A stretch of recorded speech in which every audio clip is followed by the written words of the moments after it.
পৰিক্ৰমা সকলোকে স্বাগতম জনালো ষ্টুডিঅ'ৰ মজিয়াত মই নিজৰা শৰ্মা নমস্কাৰ ষ্টুডিঅ'ৰ মজিয়াত মই পৰাগ তামলি বাতৰি মূল অংশলৈ যোৱাৰ আগতে চাওঁ হওক আজিৰ সংবাদ শিৰোনামাত কি আছে পবিত্ৰত উপস্থিত অৰুণাচলৰ ৰাজ্যপাল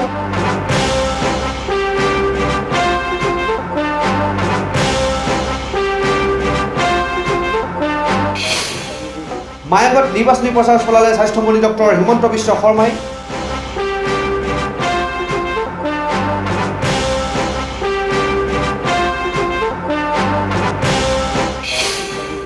সন্ত্ৰাসবাদী বলি হল জাগিৰোডৰ যুৱক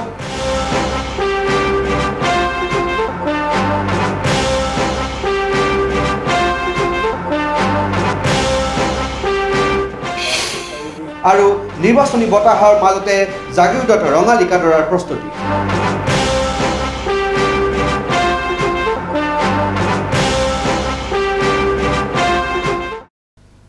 এতিয়া খবৰ বিতংভাৱে মৰিগাঁও জিলাৰ অন্যতম পৰ্যটকৰ আকৰ্ষণথলী পবিতৰা অভয়াৰণ্যই ইতিমধ্যে অসমৰ লগতে ভাৰতবৰ্ষৰ বিভিন্ন স্থানৰ উপৰিও বিদেশৰ পৰ্যটকক আকৰ্ষণ কৰিবলৈ সক্ষম হৈছে এক খৰ্গ বিশিষ্ট গড়ৰ সৰ্বাধিক ঘনত্বৰ আৱাসভূমি হিচাপে খ্যাত এই অভয়াৰণ্যখনিৰ প্ৰাকৃতিক পৰিৱেশ উপভোগ কৰাৰ মানসেৰে শনিবাৰে উপস্থিত হৈছিলহি অৰুণাচলৰ বৰ্তমানৰ ৰাজ্যপাল জেনেৰেল জে সিং পবিতৰাৰ প্ৰাকৃতিক শোভা ইতিমধ্যে দেশী বিদেশী পৰ্যটকক আকৰ্ষণ কৰাৰ সময়তে যোৱা শনিবাৰে পবিতৰাত উপস্থিত হৈছিল অৰুণাচলৰ বৰ্তমানৰ ৰাজ্যপাল জেনেৰেল জে সিং ভাৰতীয় সেনাবাহিনীৰ প্ৰাক্তন সেনাধ্যক্ষ জনাই হাতীৰে পবিতৰা অভয়াৰণ্য সম্পূৰ্ণ ভ্ৰমণ কৰে ৰাজ্যপালজনক আদৰণি জনোৱাৰ বাবে পবিতৰাত ব্যাপক আয়োজন কৰা হৈছিল ইফালে বৰ্তমানৰ পৰিস্থিতিলৈ লক্ষ্য ৰাখি নিৰাপত্তা ব্যৱস্থাটি কটকটীয়া কৰি তোলা হৈছিল ৰাজ্যপাল গৰাকীয়ে অসমৰ সম্পদ এক খৰ্গগড়ৰ সংৰক্ষণৰ বাবে পবিতৰাত কৰা ব্যৱস্থাৰ শলাগ লয় I think in India we have still such a wide diversity of wildlife. It was a great pleasure to go and see them in their natural habitat. And for the first time I saw a rhino,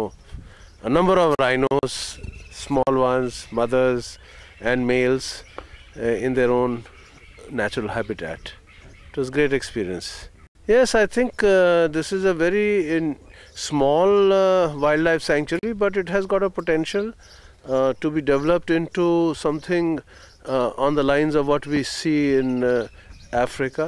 You see in Kenya and you see in South Africa some wildlife reserves. So with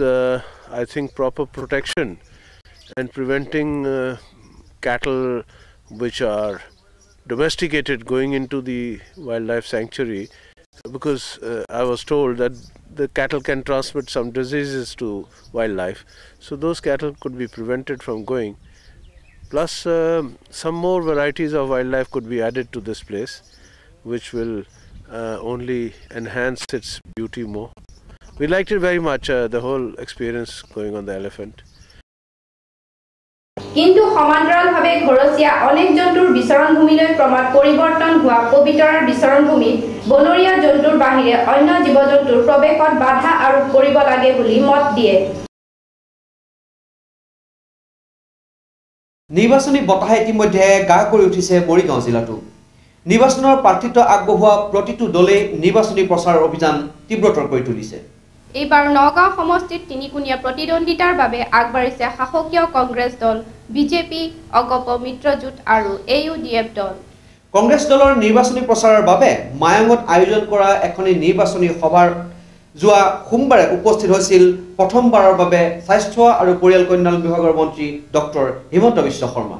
কংগ্ৰেছৰ নগাঁও লোকসভা সমষ্টিৰ প্ৰাৰ্থী অনিল ৰাজাৰ নিৰ্বাচনী প্ৰচাৰৰ বাবে মায়াঙত অনুষ্ঠিত এখন নিৰ্বাচনী সভাত উপস্থিত থাকি স্বাস্থ্যমন্ত্ৰী ডক্টৰ হিমন্ত বিশ্ব শৰ্মাই অগপ আৰু বিজেপিক তীব্ৰ ভাষাৰে সমালোচনা কৰে বিগত 10 বছৰে নগাঁৱৰ সাংসদ ৰাজেন গোহাঁই জিলাখনৰ কোনকেইটা সমস্যাৰ সমাধান কৰে বুলি ডক্টৰ শৰ্মাই প্ৰশ্ন কৰে কুলিকেতিকি আহিলে যিদৰে বহাগ আহাৰ সম্ভেদ আহে সেইদৰে ৰাজেন গোহাঁইৰ দৰে নেতাৰ উপস্থিতিয়ে ৰাইজে অনুমান কৰিব পাৰে ইলেকশ্যন সমাগত বুলি সেয়ে ডক্টৰ শৰ্মাৰ লগতে বিধায়ক বিবেক দলে ৰাজেন গোহাঁইক অদৃশ্য গোহাঁই বুলিও কটাক্ষ কৰে আজি বিবেকানন্দই কৈছে দলে কৈছে যে অদৃশ্য গোহাঁই হয় আজি আপোনালোকে চাব এতিয়া অসমত বহাগ বিহু আহিছে কুলিকেতে কি মাত দিছে ঢোলৰ ডগৰ পৰিছে আমি গম পাওঁ যে বহাগ বিহু আহিছে আৰু ঠিক যে তেনেকে লাল কৃষ্ণ আদৱানী আৰু ৰাজেন গোহাঁই অসমলৈ আহিছে লগে লগে গম পাওঁ যে নিশ্চয় ইলেকশ্যনো আহিছে তাৰোপৰি বিজেপি দলটোক কোনোবাই হিন্দুৰ দল কোনোবাই মুছলমানৰ দল বুলি ক'লেও ডক্টৰ শৰ্মাই গেৰুৱা দলটিক ব্যৱসায়ী দল বুলিহে অভিহিত কৰে তাৰোপৰি অসমৰ সভাপতি চন্দ্ৰমোহন পাটোৱাৰীয়ে ডক্টৰ শৰ্মাক নিজৰ সমকক্ষ নহয় বুলি কৰা মন্তব্যৰ বিপৰীতে ডক্টৰ শৰ্মাই কয় যে গুপ্ত হত্যাৰ দৰে ঘটনাৰ নায়ক পাটোৱাৰীৰ সমকক্ষ হ'বলৈ তেনে কাৰ্যৰ লগত কেতিয়াও তেখেত জড়িত হ'ব নিবিচাৰে এই মন্তব্য ডক্টৰ হেমন্ত বিশ্ব শৰ্মাৰ তাৰোপৰি AUDFৰ প্ৰাৰ্থী সিৰাজউদ্দিন আজমলক সমালোচনা কৰি স্বাস্থ্যমন্ত্ৰীগৰাকীয়ে কয় যে সকলো দলে নিৰ্বাচনত জিকিবৰ বাবে প্ৰতিদ্বন্দ্বিতা কৰে কিন্তু AUDFে একমাত্ৰ এনে দল যিয়ে কেৱল হাৰিবৰ বাবেহে নিৰ্বাচনত অৱতীৰ্ণ হৈছে আজি যদি অনিল ৰাজা আৰু ৰাজেন গোহাঁইৰ মাজত কণ্টেষ্ট হয় আৰু মুছলমান ভোট যদি দুই ভাগ হয় সিৰাজউদ্দিন আজমল ডাঙৰীয়াই যদি এক ভাগ লৈ যায় অনিল ৰাজাই যদি এক ভাগ লৈ যায় তেতিয়াহ'লে আমিও বুজি পাওঁ যে আপোনালোকৰ আচল ইচ্ছা ৰাজেন গোহাঁইক জিকাই দিয়াটো সেই কথা আমিও বুজি পাওঁ তোমালোকে ৰাজেন গোহাঁইক জিকোৱাৰ ঠিকা লৈছা তোমালোকে ভাবিছা যে সিৰাজউদ্দিন আজমল নগাঁৱত গৈ ভোট কাটিব কলিয়াবৰত গৈ ভোট কাটিব দীপ গগৈ অনিল ৰাজা হাৰিব গুণীন হাজৰিকা আৰু ৰাজেন গোহাঁই জিকিব কিন্তু তোমালোকে ভুল কৰিছা অসমৰ মুছলমান মানুহ অসমৰ হিন্দু মানুহ কোনোটোৱে দুৰ্বল নহয় সকলোৱে কথা বুজি পায় অসমৰ মানুহে বুজি পায় যে কাৰোবাৰ কোনোবা এজন প্ৰাৰ্থী যেতিয়া হাৰিব বুলি জানে হাৰা প্ৰাৰ্থীক ভোট দিয়া মানে ভোটটো অপচয় কৰা মানুহ ইলেকশ্যনত হাৰিবৰ কাৰণে নুঠে মানুহ ইলেকশ্যনত জিকিবৰ কাৰণে উঠে আজি আজমল ডাঙৰীয়া ইলেকশ্যন ইয়াত হাৰিবৰ কাৰণে উঠিছে তাৰ মানে তোমাৰ উদ্দেশ্য কি সভাত AICCৰ সম্পাদিকা মাৰ্ভেলো ৰিভেলো ভাষণ আগবঢ়ায় কেন্দ্ৰীয় নেত্ৰীগৰাকীয়ে কয় যে কেন্দ্ৰত এখন সুস্থিৰ চৰকাৰ গঠনৰ বাবে কংগ্ৰেছৰ প্ৰাৰ্থীজনক বিজয়ী কৰোৱাটো নিতান্ত প্ৰয়োজন সভাখনত সভাপতিত্ব কৰে জাগৃত ব্লক কংগ্ৰেছৰ সভাপতি অজিত তামুলীয়ে সভাত নন্দলাল উপাধ্যায়ো উপস্থিত থাকে সন্ত্ৰাসবাদী কাৰ্যকলাপে যোৱা সোমবাৰে কপাই তুলিলে অসমৰ মাটি ৫টাকৈ বোমা বিস্ফোৰণে কপাই তোলা অসমৰ মাটিত প্ৰাণ ল'লে পুনৰ এবাৰ সাধাৰণ নিৰীহ জনগণৰ জাগিৰোডো হাৰি যাব নোৱাৰিলে এই বোমাকাণ্ডৰ পৰা সোমবাৰে মালিগাঁৱত হোৱা ভয়ানক বিস্ফোৰণে কাঢ়ি নিলে জাগিৰোডৰ এজন কৰ্মক্ষম সাধাৰণ লোকক জাগিৰোডৰ নতুন গাঁৱৰ নিবাসী মিথুন দাসে জীৱনলৈ নতুন ৰং অনাৰ মানসেৰে উপস্থিত হৈছিল ৰাজধানী চহৰ গুৱাহাটীৰ আমিন গাঁৱত নিজ মোমায়েকৰ ঘৰতে থাকি এখন ব্যৱসায়িক প্ৰতিষ্ঠানৰ জৰিয়তে নিজকে প্ৰতিষ্ঠা কৰাৰ বাবে কিন্তু নিষ্ঠুৰ নিয়তিয়ে সেই সপোন সফল হ'বলৈ নিদিলে আধাতে যেন সেই সপোন থমকি ৰ'ল সন্ত্ৰাসবাদীৰ নিষ্ঠুৰ আক্ৰমণত সন্ত্ৰাসবাদীৰ নিষ্ঠুৰ হাতে বুকু ফালি উলিয়াই নিলে মিথুনৰ প্ৰাণ সপোনক বাস্তৱ কৰিবলৈ চেষ্টা কৰা মিথুন এতিয়া পৰিয়ালবৰ্গৰ বাবে এক সপোন যেন হৈ পৰিল মিথুনৰ মৃতদেহ জাগিৰোড আহি পোৱাৰ লগে লগে অসংখ্য লোকে সন্ত্ৰাসবাদী বলি হোৱা ব্যক্তিজনলৈ শেষ শ্ৰদ্ধা জ্ঞাপন কৰিবলৈ উপস্থিত সকলোৱে একমুখে সন্ত্ৰাসবাদৰ এই কাৰ্যকলাপৰ ধিক্কাৰ দিয়ে উল্লেখযোগ্য যে নিহত মিথুন দাসে মৃত্যুৰ সময় পিতৃ মাতৃৰ লগতে পত্নী আৰু এগৰাকী এবছৰীয়া সন্তান এৰি থৈ গৈছে ইফালে জাগিৰোডবাসীয়ে মিথুনৰ মৃতদেহ লৈ সন্ত্ৰাসবাদী বিভিন্ন শ্লোগানেৰে মৃতদেহ সৎকাৰ কৰিবলৈ আগবাঢ়ে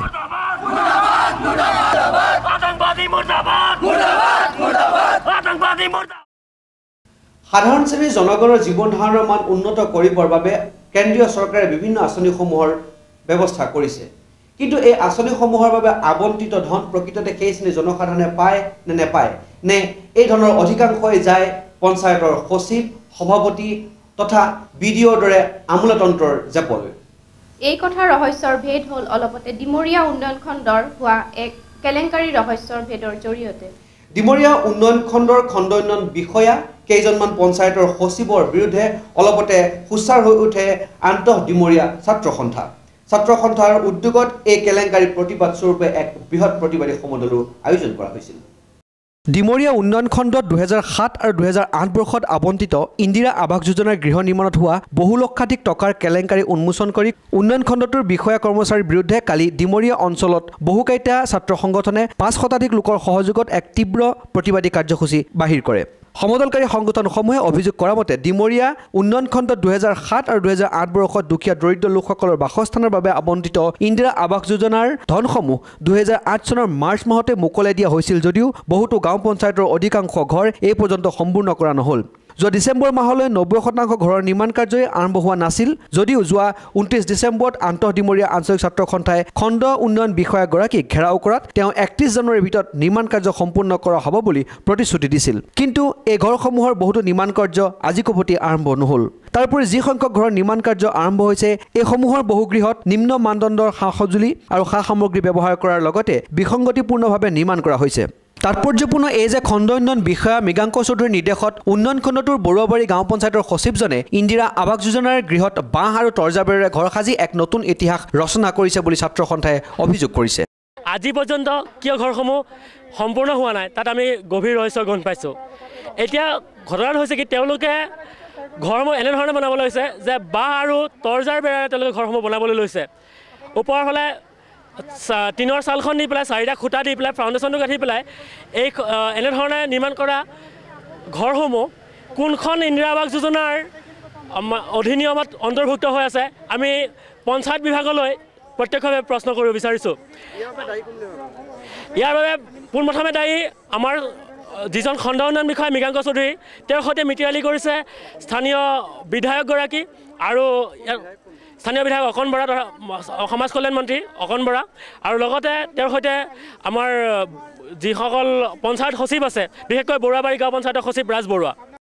লগতে দুখীয়া লোকৰ বাবে আবণ্টিত গৃহ নিৰ্মাণত হোৱা বৃহৎ কেলেংকাৰী চৰকাৰী তদন্ত কৰি দোষী বিষয়া কৰ্মচাৰীৰ বিৰুদ্ধে উপযুক্ত শাস্তিমূলক ব্যৱস্থা গ্ৰহণ কৰাৰ দাবী জনাই আন্তঃদিমৰীয়া আঞ্চলিক ছাত্ৰ সন্থা আৰু চাহ জনজাতি ছাত্ৰ সন্থাৰ কামৰূপ জিলা সমিতিয়ে সোণাপুৰ ৰাজহ চক্ৰ বিষয়াৰ জৰিয়তে অসম চৰকাৰৰ মুখ্য সচিবলৈ এক স্মাৰক পত্ৰ প্ৰেৰণ কৰে স্মাৰক পত্ৰ প্ৰদানৰ সময়ত ছাত্ৰ সন্থাই উন্নয়ন খণ্ডটোত এই গৃহ নিৰ্মাণৰ 40 লক্ষাধিক টকাৰ দুৰ্নীতি হোৱা বুলি চক্ৰ বিষয়াক অৱগত কৰে উল্লেখযোগ্য যে উন্নয়ন খণ্ডটিৰ সমস্ত দুৰ্নীতি মন্ত্ৰী অকণ বৰাৰ ছত্ৰছায়াতে হোৱা বুলি ছাত্ৰ সন্থাই অভিযোগ আনে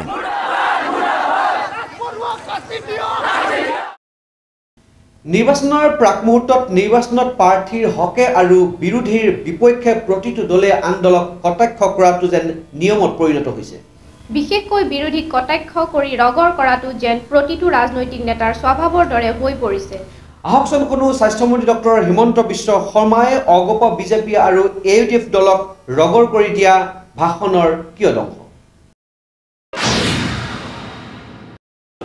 আজি তেওঁলোকে অকলে অহাৰ সাহস নাই কাৰণ কৃষ্ণ আদৱানী অসমৰ গৃহমন্ত্ৰী আছিল ভাৰত বাংলাদেশ সীমান্তৰ কামো নকৰিলে বানপানীৰ সময়তো মাত দিব নাহিলে ব্ৰহ্মপুত্ৰৰ গৰাখহনীয়াও চাবলৈ নাহিল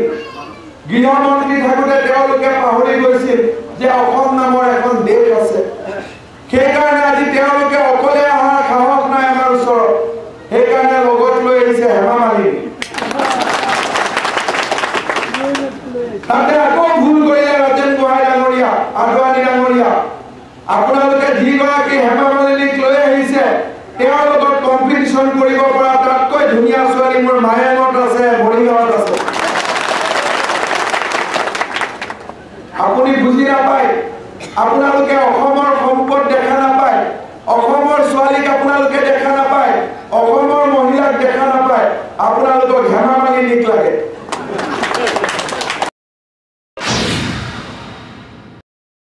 হস্পিটালত ঔষধ আমি দিয়া নাই তুমিয়ে দিছা এখন আঠৰ এম্বুলেন্সো তুমিয়ে দিছা শেষত গৈ নকবা হিমন্ত বিশ্ব শৰ্মা তোমাৰ ঘৈণীজনো আচলতে মোৰহে বুলি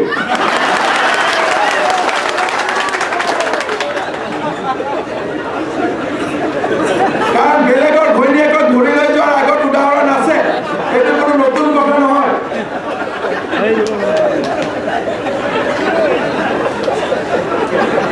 তেওঁলোকে তেনেকে ৰাজনীতি কৰে তেওঁলোকে ভাবে অসমৰ মানুহে একো বুজি নাপায় আগন্তুক ৰঙালী বিহু দিন কাষ চাপি অহাৰ লগে লগে অসমৰ বিভিন্ন স্থানত বিহুটিক আদৰৰ বাবে বিভিন্ন ধৰণৰ প্ৰস্তুতি অব্যাহত ৰাখিছে জাগিৰোডৰ মাজমজিয়াত অনুষ্ঠিত হ'বলগীয়া কেইবাখনো বিহু কমিটিয়ে বিভিন্ন কাৰ্যসূচীৰে বিহু উদযাপনৰ দিন ঘোষণা কৰিছে পহিলা বহাগৰ দিনাৰ পৰা জাগিৰোডৰ লগতে কাষৰীয়া বিভিন্ন বিহুতলীসমূহত বিহু উদযাপনৰ দিন ঘোষণা কৰিছে সেই মৰ্মে জাগিৰোড আঞ্চলিক বিহু উদযাপন সমিতিয়ে অহা 17 আৰু 18 এপ্ৰিল তাৰিখে বিহু উদযাপন কৰিব। ইয়াৰ লগতে সংগতি ৰাখি আয়োজিত সাংস্কৃতিক অনুষ্ঠানত বিশিষ্ট সংগীত শিল্পীয়েও সংগীত পৰিৱেশন কৰিব। জাগিৰোডৰ অন্যতম বিহুথলী নিজৰাপাৰ বিহু উদযাপন সমিতি অহা 1, 2 আৰু 3 মে তাৰিখে বিভিন্ন প্ৰতিযোগিতাৰ আয়োজনেৰে বিহু উদযাপন কৰাৰ সিদ্ধান্ত গ্ৰহণ কৰিছে। তাৰোপৰি জাগিৰোড বিহু উদযাপনৰ অন্যতম আকৰ্ষণথলী নখোলা বিহু উদযাপন সমিতিয়ে অহা 13 আৰু 14 মে তাৰিখে বিহু উদযাপন কৰিব। বিভিন্ন প্ৰতিযোগিতাৰ উপৰিও ইয়াৰ সাংস্কৃতিক অনুষ্ঠানৰ অন্যতম আকৰ্ষণ হ'ব জিতুল সোণোৱাল আৰু ভাৰতকণ্ঠৰ দেৱজিৎ সাহাৰ সুমধুৰ গীতৰ সন্ধিয়া। তাৰোপৰি ছাত্ৰ ছাত্ৰীৰ বাবে কুইজ, আকস্মিক বক্তৃতা আদি প্ৰতিযোগিতাও অনুষ্ঠিত কৰা হ'ব। আগন্তুক বিহু উদযাপন স্থলীসমূহত যাতে কোনো কুটাঘাতকাৰীয়ে কোনো দুষ্কাৰ্য সংঘটিত কৰিব নোৱাৰে তাৰ প্ৰতি লক্ষ্য ৰাখি বিশেষ সতৰ্কতামূলক ব্যৱস্থা গ্ৰহণ কৰিবলৈ অনুৰোধ জনাইছে জাগিৰোডৰ আৰক্ষী বিভাগে। প্ৰতিখন বিহুতলীৰ আৰক্ষী অৰ্ধসামৰিক বাহিনী আৰু সেনা বাহিনী সষ্টম হৈ থাকিব যদিও বৃহৎ ভিৰৰ মাজত অতি সূক্ষ্ম দৃষ্টি ৰখাটো সম্ভৱ নহ'ব।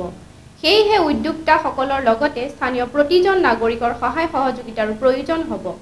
আগন্তুক ৰঙালী বিহু উপলক্ষে জাগিৰোড থানাৰ আৰক্ষী ফালৰ পৰা সকলোবিলাক ৰাইজলৈ শুভেচ্ছা জ্ঞাপন কৰিছোঁ। ইয়াৰ লগত সংগতি ৰাখি যিবিলাক বিহু কমিটিয়ে ৰঙালী বিহু উৎসৱ পালন কৰিবৰ কাৰণে ইতিমধ্যে যোজা কৰিছে তেখেতসকলৰ প্ৰতি আমি এটা আবেদন জনাইছোঁ। বৰ্তমান আগন্তুক নিৰ্বাচনৰ প্ৰতি লক্ষ্য ৰাখি যিহেতু আমাৰ থানাত যথেষ্ট সংখ্যক পুলিচৰ মানুহ নাই,